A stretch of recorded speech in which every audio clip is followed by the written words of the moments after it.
ہم بالکل اس election commission کو جس نے اس طرح کے آدمی کو لے کے آیا ہے،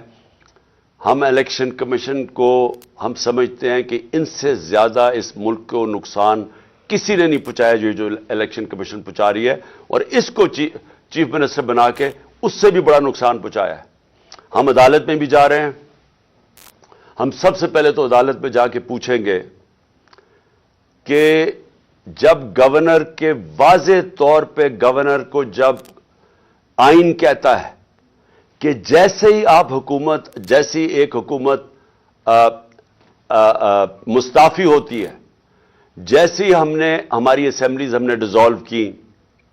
تو 48 گھنٹے کے اندر اس کو ڈیٹ دینی پڑتی ہے کہ کس دن الیکشن ہوگا۔ ابھی تک نہ گورنر پنجاب نے ڈیٹ دی ہے، نہ گورنر پختونخوا نے ڈیٹ دی ہے الیکشن کی۔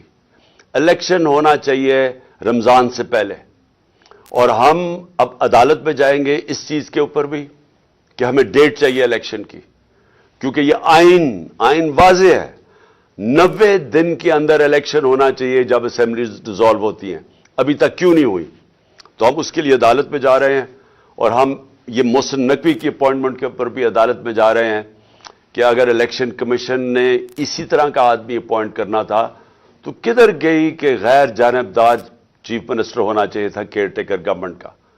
اور اس کی بالکل انہوں نے خلاف ورزی کی ہے۔ یہ وہی ایک ایجنڈا چلا آ رہا ہے کہ کسی طرح ریڈ لائن ڈرا کر کے تو کسی طرح عمران خان اور طریق انصاف کو ہٹایا جائے، اور تاکہ کسی نہ کسی طرح یہ چور ایک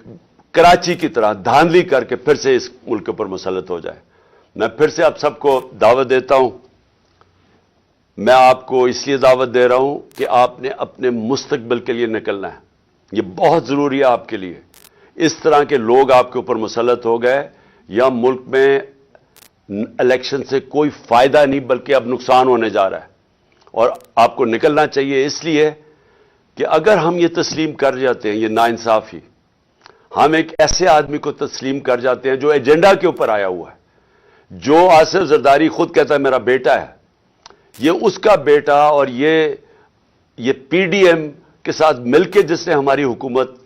سازش کر کے گرائی تھی، اگر یہ آ کے بیٹھ جاتا ہے اور ہم چپ کر کے تسلیم کر لیتے ہیں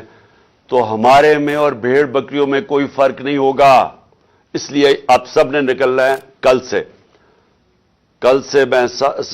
انشاءاللہ لاہور نکلیں گے، اور پھر سے میں کہہ رہا ہوں پرسوں ہم پنڈی میں نکلیں گے۔